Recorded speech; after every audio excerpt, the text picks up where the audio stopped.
Kalau ada orang bertanya, Iskandar Muda itu siapa? Maka banyak yang menjawab, dia itu Raja Aceh.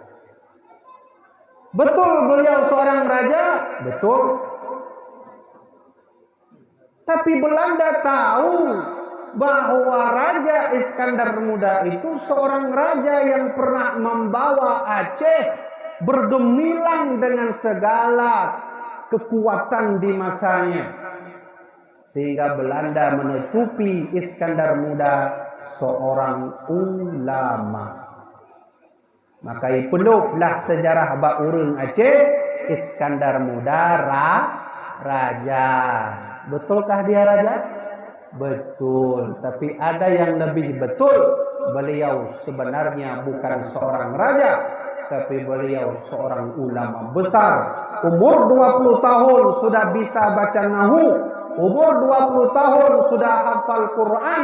Umur 23 tahun sudah pandai membaca hadis, menghafal hadis. Lalu Sultan Aceh mengangkat beliau menjadi seorang raja. Ditutupi sejarahnya oleh Belanda. Mufhum masuk dulu? Iskandar Muda itu ulama.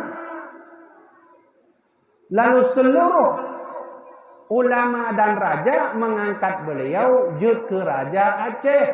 Pada masa beliau lah nanggronya wilayah yang ditanya lahirnya yang akan ditanya meninggal cik ino mak ayah adik.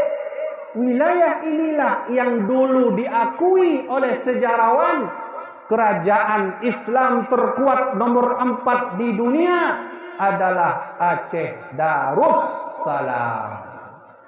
Tapi hari ini hilang, tak ada. Andai Tengku Umar hidup, dia akan menangis melihat cucunya tak mau lagi ke masjid. Andai Syekh Abdul Rauf As-Singkili hidup, dia lihat cucunya tak mau lagi pergi mengaji. Andai Ratu Syafatuddin Laksamana Hayati Cudnyadin melihat cucu-cucunya yang perempuan tak mau lagi memegang kitabnya, Qur'annya, dia tinggalkan Islamnya dan tak mau lagi menjalankan agamanya. Kalau ada orang bertanya, Iskandar Muda itu siapa? Maka banyak yang menjawab, dia itu Raja Aceh. Betul beliau seorang raja? Betul. Tapi Belanda tahu bahwa Raja Iskandar Muda itu seorang raja yang pernah membawa Aceh bergemilang dengan segala kekuatan di masanya. Sehingga